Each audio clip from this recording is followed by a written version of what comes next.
Hello আসসালামু আলাইকুম everyone, চলে আসলাম নতুন একটা ভিডিও নিয়ে। এই ভিডিওতে থাকছে জাহাজে রেস। আপনারা দেখছেন ঘোড়া, নৌকাবাজ সব দিকে রেস, গাড়িতে রেস। জাহাজে কেউ কি কখনো রেস দেখছেন? হ্যাঁ দর্শক, এটাই আমি নিয়ে এসেছি, জাহাজে রেস। প্রিয় দর্শক, আমরা 3টা জাহাজ রেস দেবো আজকে। আপনারা ভিডিওটা সম্পূর্ণ দেখতে থাকুন। প্রিয় দর্শক, এখন দেখছেন জাহাজটা ফুল স্পিডে চলছে।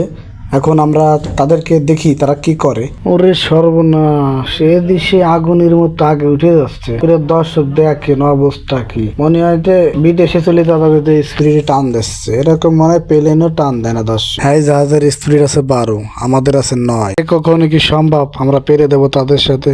তারপরে দর্শক হাল ছাড়লাম না, ইঞ্জিন চলতে থাকলো, তারাও টানের পথ থাকলো। এরা দেখি যে টানতে টানতে প্রায় টানতে ইঞ্জিন ফাটাই ফেলাই যাচ্ছে দর্শক। এরপরে পানির পাংখার বাড়ি, এটা সহ্য হচ্ছে না, পানির টান এইদিকে। এরপরে পিছনে দেখলাম সুইনি বন্দরও আমাদের সাথে ফাল্লা দিচ্ছে। কি করার দর্শক, তার মাইনে নিয়ে যাচ্ছে না। তখন আমরা কি করলাম, জাহাজটা একটু হালকা একটু ঘাই দিলাম। এরপরে দর্শক আপনারা দেখতেই পারবেন টানে টানে কোপ। আর এরা আমাদের সুইনি বন্দর আমাদের পাশে ছাড়তেছে না।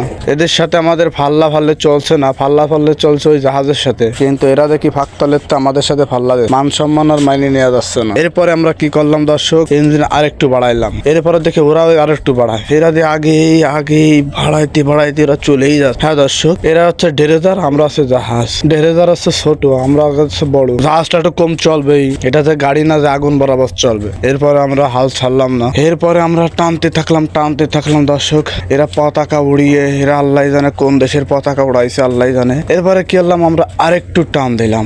এবার হচ্ছে আমাদের পালা, দেখা যাক জাহাজ কত দূর দূরে। আপনারা এই সুযোগে আমি একটা কথা বলি, কথাটা শুনে যাবেন।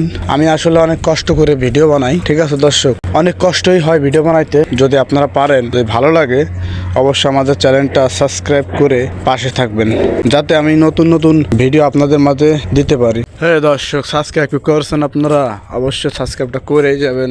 একটা লাইক, একটা শেয়ার, একটা কমেন্ট। এবং যারা আমার ফেসবুক পেজ থেকে দেখছেন তারা অবশ্যই ফলো করে দেবেন। যারা ইউটিউব থেকে দেখছেন সাবস্ক্রাইব করে পাশে থাকবেন। আর যারা বিদেশ এবং বিদেশের বাইরে থেকে দেখছেন তারা অবশ্যই আমার চ্যানেলটা, তাদের জন্য এবং ভালোবাসা দোয়া রইল। ভাই, আপনারা বিদেশ থেকে দেখেন, আপনারা হচ্ছে রেমিটেন্স যোদ্ধা, আপনাদের প্রতি সালাম। অবশেষে দর্শক তারা পিছনে পড়েই গেল।